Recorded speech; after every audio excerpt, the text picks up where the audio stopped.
Welcome back to the Cumbie Show. We tell it like it is, and we don't care how you feel. And I gotta tell it like it is in this one. This is not going to be a fun video for me to make. So today's Monday. 48 hours after conference championship games have been played, and 24 hours after the Final Four teams were selected for the college football playoffs. And those teams were Michigan at number 1, Washington 2, Texas 3, and Alabama sliding into that 4th spot, beating out FSU for the Final Four in the college football playoff. FSU will go on to play Georgia in the Orange Bowl on December 30th. Georgia drops to 6, FSU drops to 5. And I have to completely disagree with the playoff committee. I think that their decision to pick Bama over FSU goes against everything that the sport should stand for. And I fail to see how you can leave out an undefeated Power 5 conference champion in the playoff. I think it is a slap in the face to the sport itself. I think it is a complete disregard for the regular season. And it's slowly starting to make me aware that this sport is all about money, marketing, big name brands, viewership, and the playoffs. And it's sad. It truly is sad to see. And I feel most bad for those players on FSU. I think it's a fucking joke. I think it is a fucking joke. And it is the wrong decision. And anyone who says that that is the right decision, you're wrong. You're flat out wrong. Because if you want to talk about the best 4 teams in the nation, then why isn't Georgia in there?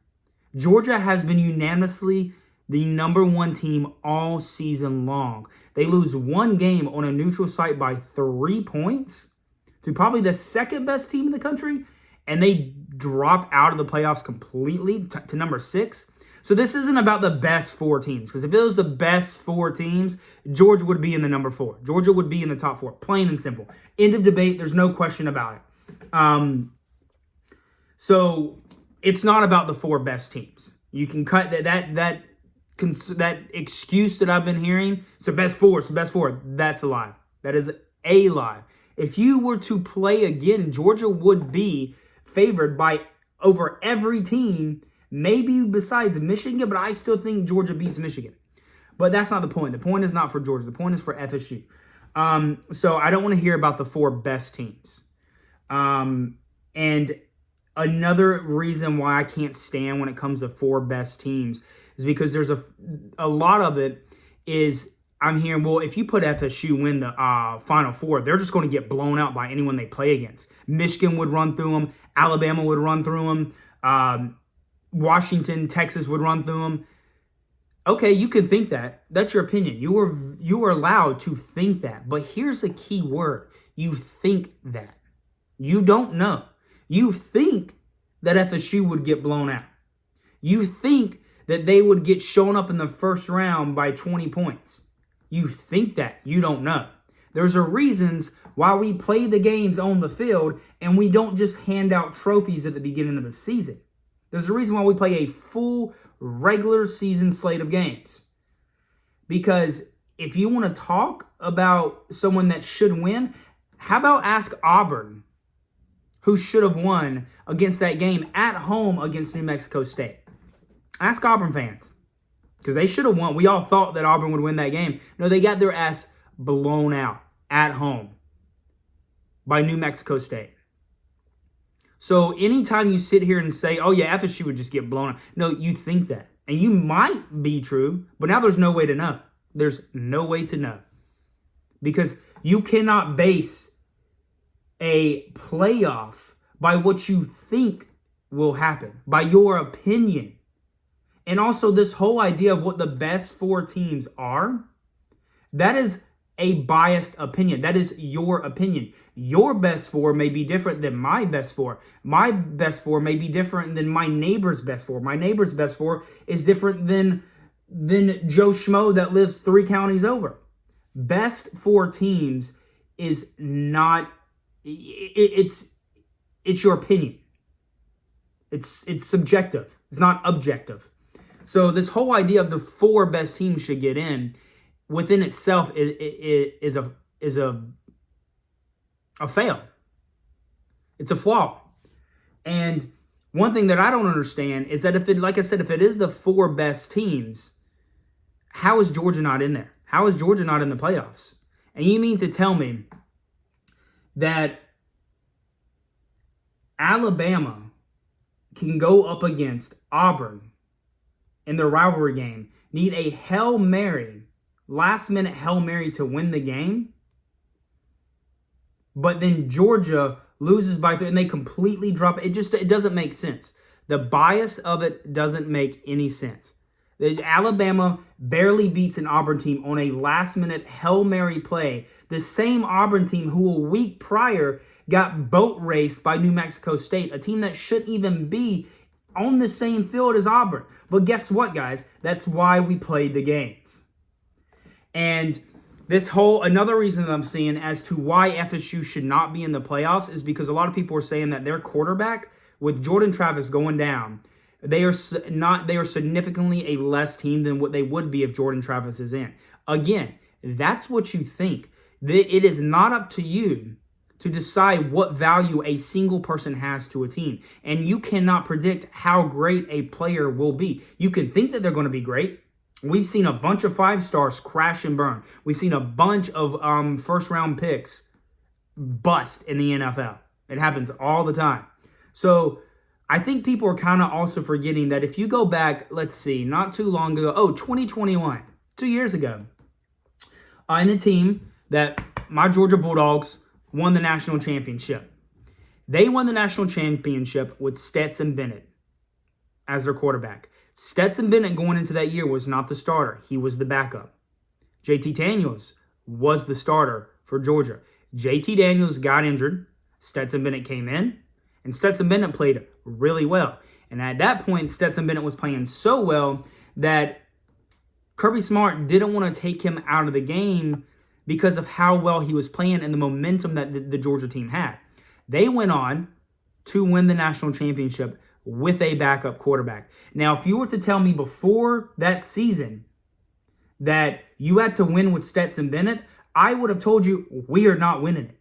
Stetson Bennett is not a good quarterback. We might as well scratch the season up to a loss and hope for better the next year. If you told anyone that about Georgia, they probably would have felt the same way.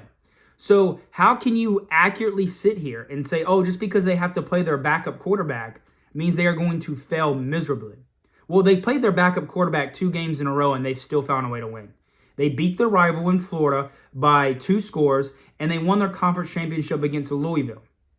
So this whole idea that just because their starting quarterback went down is not a fair assessment. It's not a fair argument because you have you cannot sit here and put a rating on how important a single player is to a team. Now, I am not saying Jordan Travis isn't important to Florida State. Jordan Travis is extremely important to Florida State. He is their starting quarterback for a reason.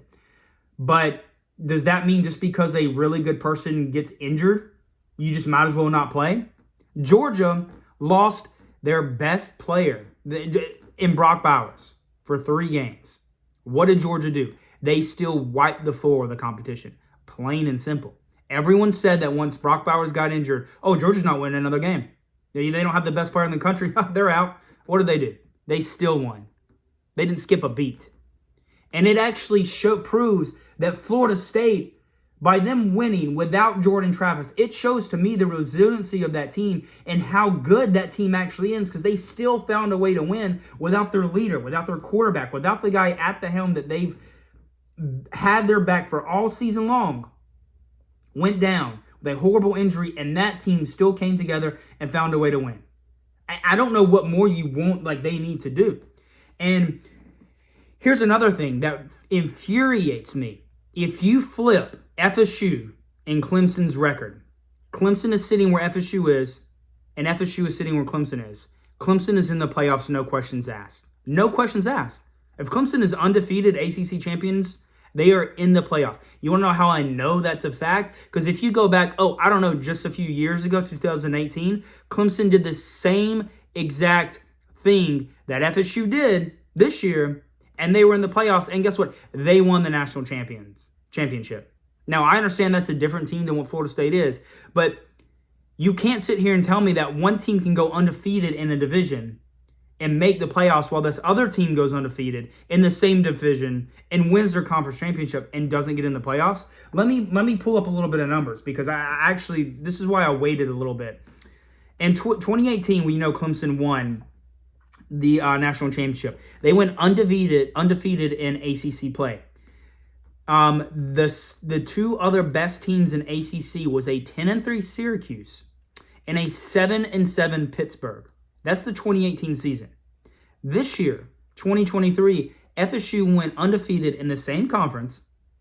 They won the conference championship, and the two other best teams in the conference are a 10-3 Louisville and a 9-3 NC State. So this year, the two teams directly under, so the second and third best teams in the ACC, have a better combined record than the second and third teams of the ACC did in the same year that Clemson won it all. So how can you sit here and say that the ACC is that relevant this year when it wasn't in 2018? And here's another thing. I'm a Georgia boy. I live, breathe, and die Georgia Bulldogs. I can't stand any other team. And I'm not even a big SEC homer. But more times than not, I usually do root for SEC teams if they're playing out of conference. The ACC is 6-4 against the SEC this year.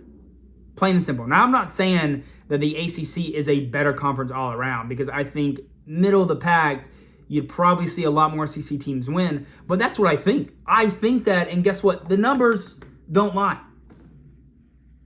SEC and ACC have matched up 10 times this year. ACC won 6 of those. SEC won 4. And 2 of those come from Florida State, where they boat raced LSU in the beginning. Are we forgetting that FSU beat LSU by 20 points in the beginning of the season? A team that had in quarterback that's going to win the Heisman. I don't see how he doesn't win the Heisman.